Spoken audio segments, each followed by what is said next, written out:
there's an awful lot of information out there about GEO. Understand the principles, beyond a kind of a superficial level, and then benchmark. It may be, if you're a decent CMO, chances are you're going to be investing in PR. You're going to have a decent, effective PR strategy. Your site content will be shit hot. You'll have the technical structure. It may be that you're already ranking really well, but yeah, educate and benchmark, and then you can build on that. And unless you've got the data and the insight, you're just going to be stumbling around in the dark.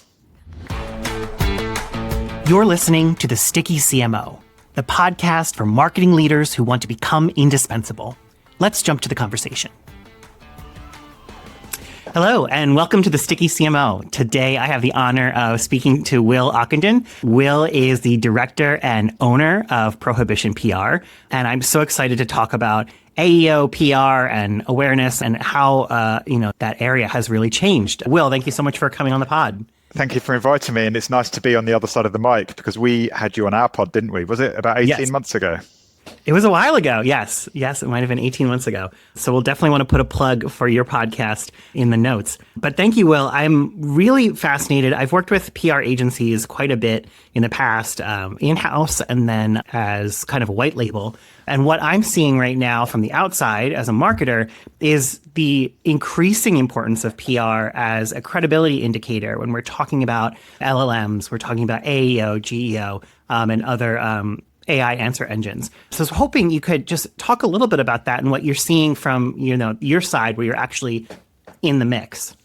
Yeah, absolutely. I mean, as a bit of a starting point, there'll be, obviously your listeners are pretty techy and will know what we're talking about, but really what we're talking about here is generative engine optimization, or GEO, and there's various other terms for that, but for the sake of this conversation, we'll call it GEO. And that's essentially AI-powered tools, so things like Google AI Overview. So when you do a Google search, there's an AI overview at the top, ChatGPT, Perplexity, Claude, whatever it is, presenting users with a sort of a single summarized answer rather than a list of links. And you'll have seen this the last time you've done a search. If you search for your local pizza restaurant, yes, you still get the list of links, but you increasingly get kind of one or two recommendations made in the AI summary.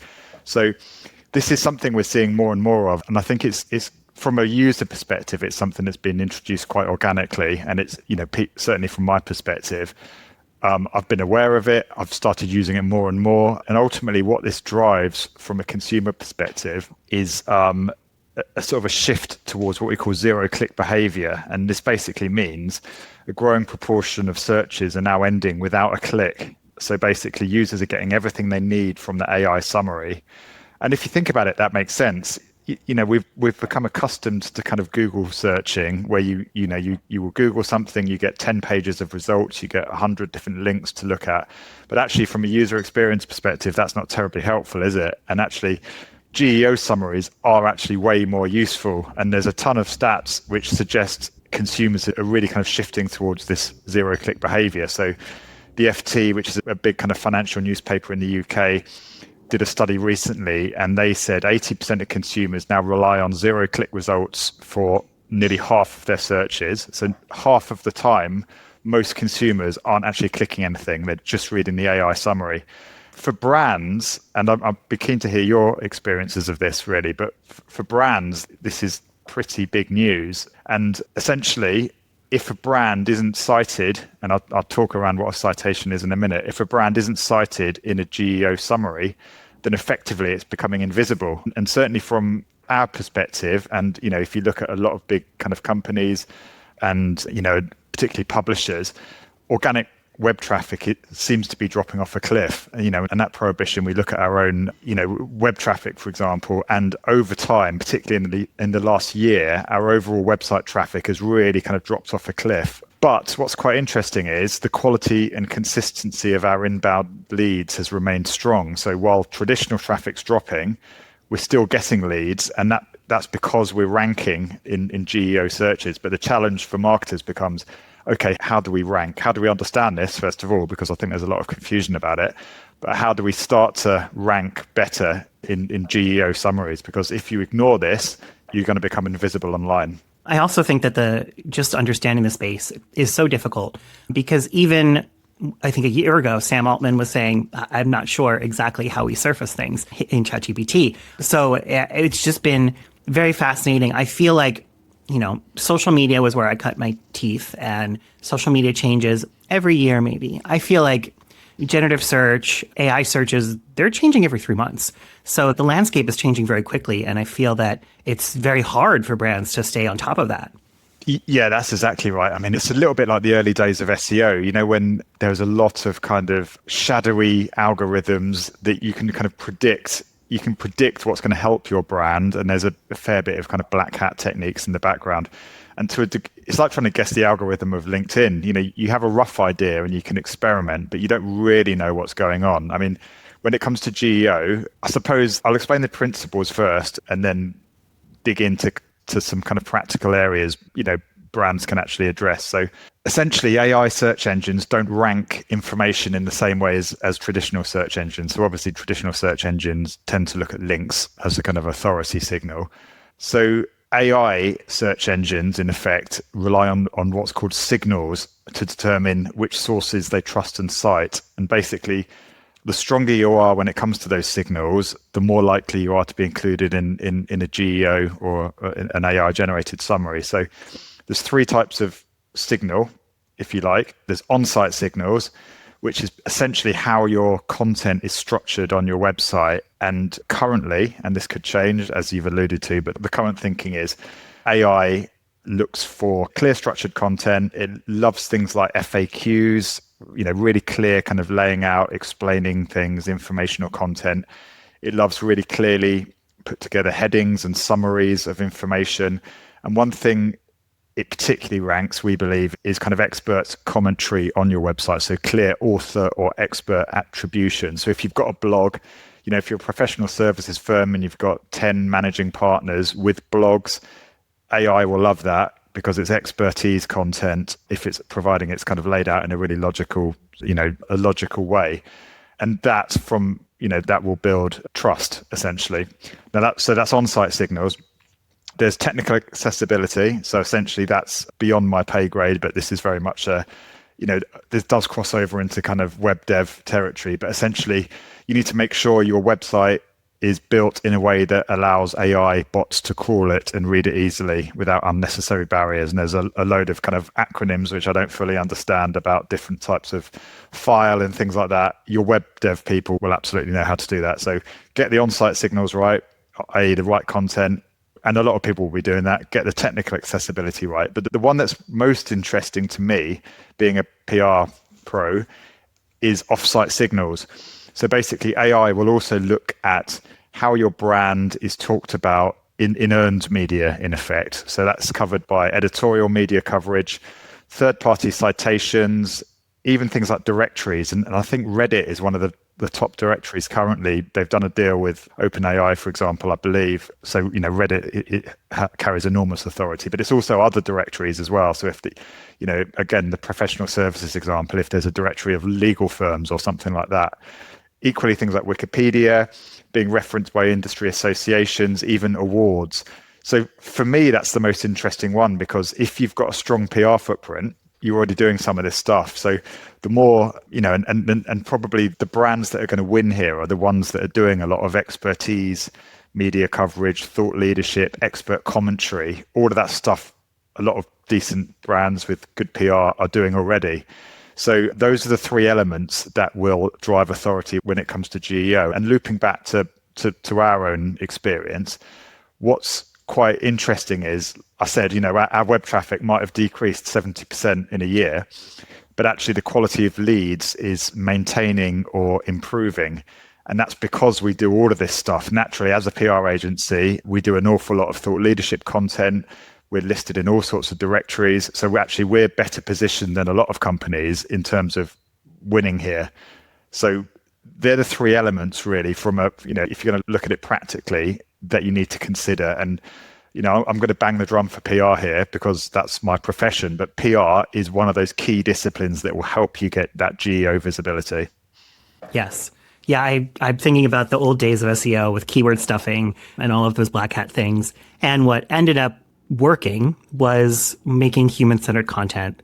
getting these credibility signals from places like the Wall Street Journal or Trades. And I feel like that's very similar now. I feel like any hacks that we find are going to work for 1 to 3 months, but the things that are foundational, making sure that your website has great content, making sure that you have these credibility indicators, also to a lesser extent, those markdown files and all of those different pieces that are important on the website. It's great to see, kind of back to basics. We know what works, and we know that those credibility signals are important. And that's for AEO, GEO. So with AI, I also think that's important when we're looking at different platforms' algorithms. When you talk about Reddit or LinkedIn or places like that, what we're seeing is less of the focus on the brand telling people and more of a focus on what people are saying about the brand around it. Exactly right. I mean, Reddit's a fascinating one, isn't it? And obviously you're based in the US and you're a few years ahead of us, but it's becoming such an influential platform. Certainly from our perspective, we're doing a lot of paid activity on Reddit, for example, and that's really finding its feet. And it's such a valuable platform, and it's really getting the lion's share of attention at the moment, isn't it? Yes, I find it fascinating. It's always been difficult for brands to wade in there. And I mostly work in B2B tech. So generally, you don't wade in. Like if you're going to wade in, it's one of your technical experts who's going to answer a question. And now I'm seeing a lot more of my clients be like, actually, we want a Reddit strategy. We want to know, we want to start AMAs. We want to do all of these pieces on Reddit. And it's great to see, because I think that this kind of content is not just good for your brand. It's helpful for users, because most users are going to be researching you before they even hit the sales team. And we know that. And so that's why Reddit is important, LinkedIn. That's why all of this PR is important, because when someone searches you on Perplexity, you want to make sure that that you're ranking high, or that you're even part of the conversation. Because what I've seen, and you might have a different perspective on this, but what I see is that when you're asking an engine itself, for these recommendations, it's going to give you 3 to 5. It's not going to give you 1,000 pages like Google did. And frankly, no one was going to page 10 anyway. Yeah, no, that's exactly right. And essentially consumers want 1, 2 or 3 good answers, not 10 pages of links. And we've become accustomed to the fact that Google or whatever search engine you use is the best way to get information, and we've become used to that. But if you take a step back, it's not, is it? You want the best answer, you want the recommendation. I mean, voice search is now changing this as well. I mean, voice capabilities. So Grok, for example, has just integrated with my Tesla, and I will now do a voice search while driving, asking for the best restaurant in the town, or asking to clarify something that's on my mind. And you get one answer, and it's the best answer. It may be the average of averages, as is often the case, but it's still probably better and more user-friendly than 10 sets of links. I'm feeling my age a little bit in that I used to have a tape recorder in the car, and I would just tape and say my thoughts back before we had smartphones. It's just incredible, these kind of advances in technology. And I think that it's also a very exciting time for brands, because brands who are interested and who are ready and willing to be disruptive and interesting and share their expertise are going to be doing really, really well in this space. And that's exciting to see. Yeah, and back to your earlier point, it's great to see those foundational skills and tactics kind of come into the fore again, isn't it? Because I think you can get caught up in, we need to game the system. But it really, if you look at it, it's always been about adding value, answering customer questions, building authority through traditional channels. Interestingly enough, and I'd be keen to get your view on this. I mean, I'm sure you've seen this as well. We believe, my business partner and I run a podcast, and we're something like 150, 200 episodes in. It's been running about 2 years. We believe that's one of the key authority factors that's influencing our visibility when it comes to GEO search results, because that's such a substantial body of content and authority, and some of the the people we talk to are highly knowledgeable.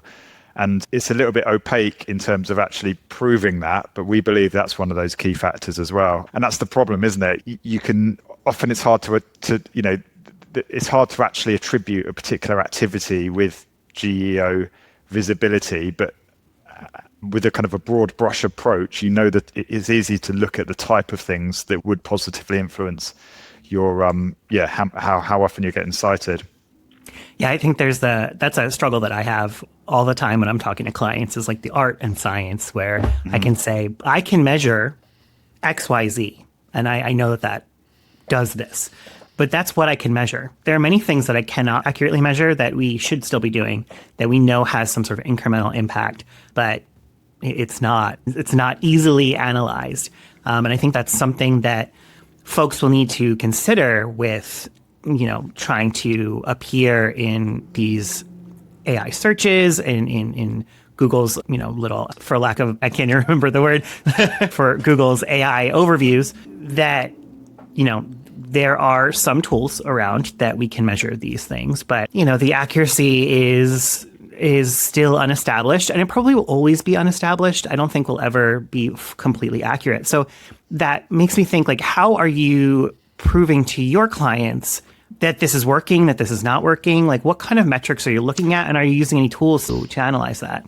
Yeah, really good question. I mean, I think measurement and kind of benchmarking yourself as a brand has traditionally been a bit of a challenge.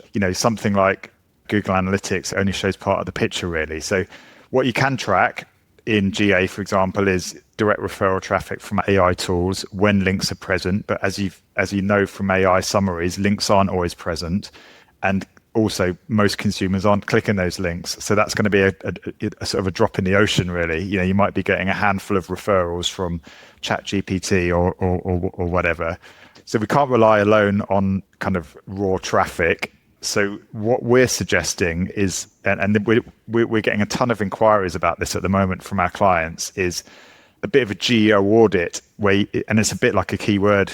It's a bit like kind of SEO keyword summaries or keyword analysis, looking at what terms and what phrases and what questions you want to rank for. And essentially it audits where you appear in those and how visible your brand is. And we've delivered a number of these audits for various organizations over the past 12 months. And in effect, that's like a line in the sand, gives you an idea of where your visibility is. You can then build on that and deliver, and I'll come on to this, and basically deploy GEO strategies and then come back every quarter and look at how your visibility has changed. There are tools out there actually that do something like this. There's one somebody mentioned to me the other day called Brandi, Brandi, and that's essentially a kind of a GEO audit tool. I think it's one of those where there's an enterprise version, a premium version and a free version, but essentially that does a fair bit of what I've just talked about. It will kind of rank you and benchmark you against kind of key terms. So measurement is a challenge, but I think the key thing is to start with that audit just to understand exactly where you are. As part of that audit, you should also look at things like site structure, and you should look at kind of what GEO particularly favors in terms of site structure. How are you using your on-site experts? Are you using clear headings? Have you got an FAQ page, that kind of thing? So you can essentially kind of rank your website for structure. And then the technical side of it as well, which is when you get the tech team in and basically look at how technically the site is built and whether it's red, amber or green in terms of the AI tools being able to scrape it. So that audit as a first starting point is super important. And then what I would suggest is kind of you've got a line in the sand and you can build on that. Pick one strategically important topic that you want to be known for. You want to, and again, let's say pizza restaurants for the sake of argument. You can tell I'm hungry at the moment, can't you? Because I've mentioned that about 10 times. But let's say you wanted to be ranked for, the best pizza slice in New York City for the sake of argument.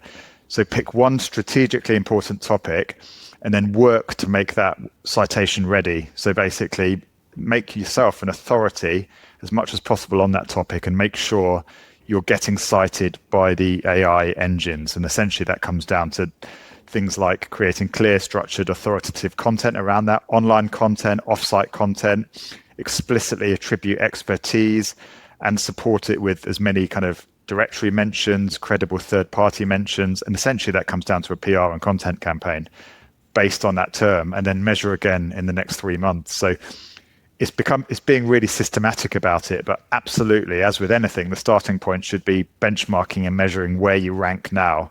I think measurement when it comes to geo visibility is only going to improve. Every day it's going to be better, and the pace of change is so quick. But at this moment in time, that's where I'd recommend you start. Absolutely.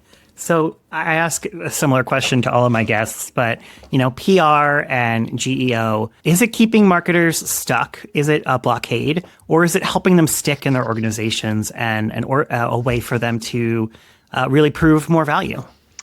Yeah, good question. I'm going to sit on the fence on this, I'm afraid. So GEO keeps marketers stuck if they view it as the latest collection of tools which they're going to chase and invest in, and basically that's going to lead to paralysis by analysis, and it's just going to be more data that they start drowning in.